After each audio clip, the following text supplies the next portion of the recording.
लोक सेवा आयोग ने आरओ मुख्य परीक्षा की तारीखें घोषित कर दी है। परीक्षा 31 जनवरी और 1 फरवरी 2026 को आयोजित होगी। पहली पाली 9:30 बजे से 11:30 बजे तक होगी, जिसमें प्रारंभिक परीक्षा जैसा प्रश्न पत्र होगा। दूसरी पाली दोपहर 2 बजे से 5 बजे तक आयोजित होगी, जिसमें द्वितीय प्रश्न पत्र होगा। 1 फरवरी को सुबह 9:30 से 12:30 तक हिंदी निबंध का प्रश्न पत्र होगा।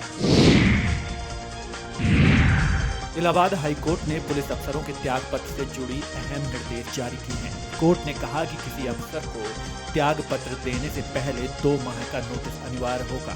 यह नोटिस विभाग को पहले से देना जरूरी है। यदि नोटिस अवधि का पालन नहीं किया गया तो त्याग पत्र को दोषपूर्ण माना जाएगा।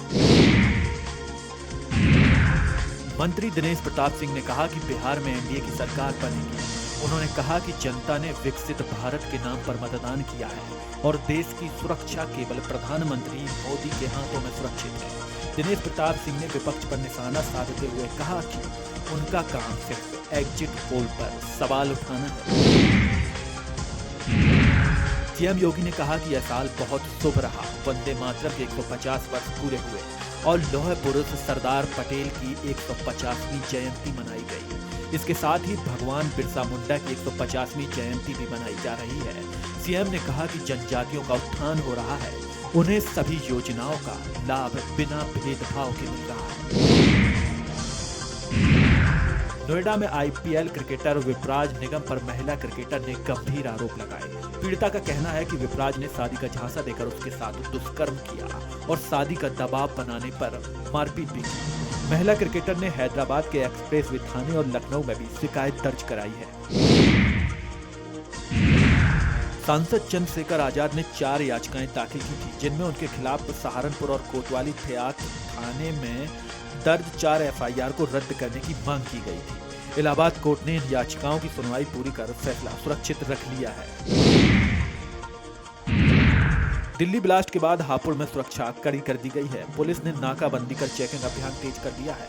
हापुड़ से कई आतंकियों और उनके एजेंट्स का संबंध जुड़ रहा है। कुख्यात आतंकी अब्दुल करीम टुंडा और पिखुआ का रहने वाला आतंकी अब्दुल कई मामलों में पकड़ा जा चुका है। 2013 में नकली नोट मामले में वसीम और फथूरा, 2016 में आईएसआईएस लिंक के आरोप में शिक्षक, 2019 में एनआईए के कई संदिग्धों को हिरासत में लिया। 2023 में पिलखुआ से रियाज उद्दीन को आईएसआई जासूस के आरोप में पकड़ा गया। कृषि मंत्री सूर्य प्रताप शाही ने विकसित उत्तर प्रदेश 2047 को लेकर प्रेस वार्ता की।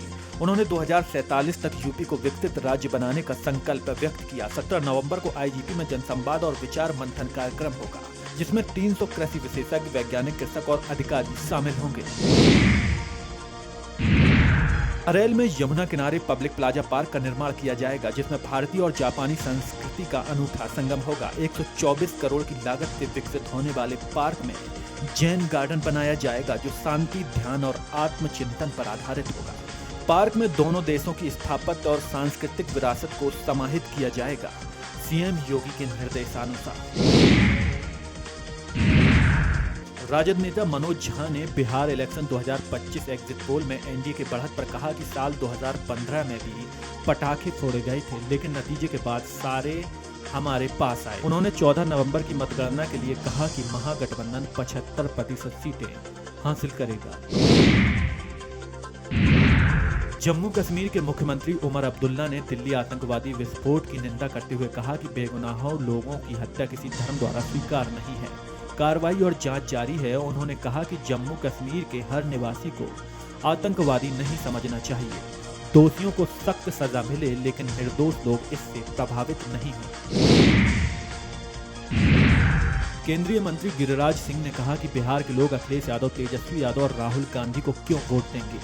उन्होंने लालू यादव को परिवार के लिए जीवन जीने वाला भ्रष्ट बताया और कहा कि न गरीब की मदद की, न यादव की। बिहार ने विकास और तरक्की के लिए नरेंद्र मोदी और नीतीश कुमार के पक्ष में वोट किया है। सौरभ भारद्वाज ने कहा कि दिल्ली बम धमाके के बाद तय प्रोटोकॉल के बावजूद मरीज को तुरंत प्राथमिक उपचार नहीं दिया गया। मरीज को सरकारी अधिकारी के आने तक इंतजार कराया गया। वार्ड में फोटो सेशन किए गए। प्लास्टर अगले दिन प्रधानमंत्री के आने पर ही लगाया गया। उन्होंने कहा कि कठिन समय में राजनेता केवल पीआर स्टंट करते हैं। बागेश्वर धाम के सरकार आचार्य धीरेन्द्र कृष्ण शास्त्री ने कहा कि उन्होंने आज भारतीय सैनिक हेमराज सिंह के परिवार के साथ भोजन किया और कोसी में धार्मिक उग्रवादियों द्वारा मारे गए सनातनी सोनू की विधवा बहन से भी मिले। उन्होंने कहा कि हरियाणा ने जबरदस्त समर्थन दिखाया और 16 नवंबर को हिंदुओं का एकजुट संदेश दुनिया देखेगी, आतंकवादियों को जवाब मिलेगा।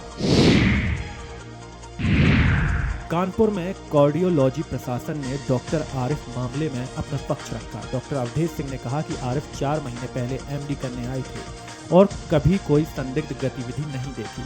फ्लैट में आरिफ के साथ रहने वाला डॉक्टर अभिषेक ने भी कहा कि आरिफ के पिता के कैंसर होने की बात बताई थी। डॉक्टर और कर्मचारियों की पुलिस वेरिफिकेशन की जाएगी।